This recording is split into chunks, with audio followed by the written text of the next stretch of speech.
जय श्रीराम आपण मानक स्वागत करुच्ची आमर आउ एक नुआ भिडियो रे। आज आम पाठ करवा सुंदराकांड दोहा 10। भवन गयौ दश कंधर इहाँ पिशाच निवृंद सीत ही त्रास देखावही धरहि रूप बहुमंद सियावर राम जय जय राम सियावर राम जय जय राम। आसतु जाणीनवा तार भावार्थटी। एहीपरि कही रावण निज निवास को चलीगला। एणे राक्षसी वृंद बहु प्रकार कुत्सित रूप धरी माता सीता को भय देखाइबाकु लागिले। राम जय राम जय जय राम श्री राम जय राम जय जय राम श्री राम जय राम जय जय राम संकट मोचन जय हनुमान। वर्तमान पाठ करिबा प्रथम चौपाई।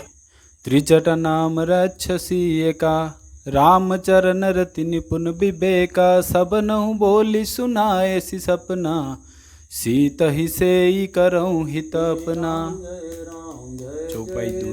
सपने बानर लंका जारी जातु धान से ना सब मारी खरारूढ़ न गण दस सीसा मुंडित सिर खंडित भुज बीसा। चौपाई 3 एवं 4। एहि विधि सो दक्षिण दिशि जाई लंका मनहु विभीषण पाई नगर फिरी रघुवीर दोहाई तब प्रभु सीता बोली पठाई यह सपना में कहु पुकारी होई सत्य गए दिन चारी तासु बचन सुनिते सब तारी जनक सुता के चरण निपरी। श्री राम जय जय राम श्री राम जय जय राम श्री राम जय जय राम श्री राम जय। सेमानक भितरे त्रिजटा बोली जड़े राक्षसी थिला। तार श्रीरामंक चरण रे प्रीति थिला एवं से विवेक बा ज्ञान रे निपुणा थिला। से सबु असुरुणी को डकाई निजर स्वप्न कथा सुनाइला एवं कहिला सीतांक सेवा करी निजर मंगल कर। मु स्वप्न रे देखिली गोटे बानर आसी लंका को जालीदेला और सबु राक्षस सैन्य को मारिदेला। शेष रे रावण लंडा होई लंगड़ा होई गध पिटिरे बसिला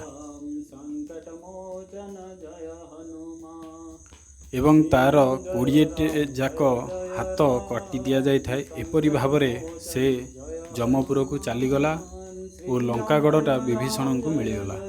नगरटा सारा प्रभु श्रीराम जयनाद रे कंपी उठिला। तापरे प्रभु सीता को डकाई पठाइले। मु शपथ करी कहूची किछि दिन भितरे मोर एही स्वप्नटी सत्य होई जिवो।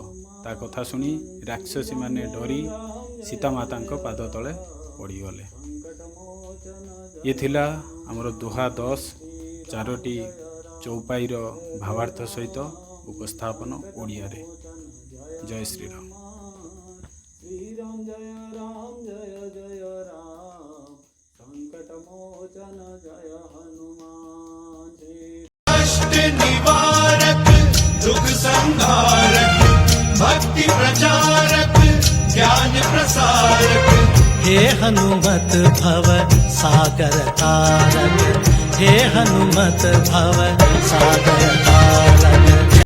मोहि जानी अनाथा करिहहि कृपा भानु भूलनाथा तामस मोहि जानी अनाथा करिहहि कृपा भानु भूलनाथा तामस।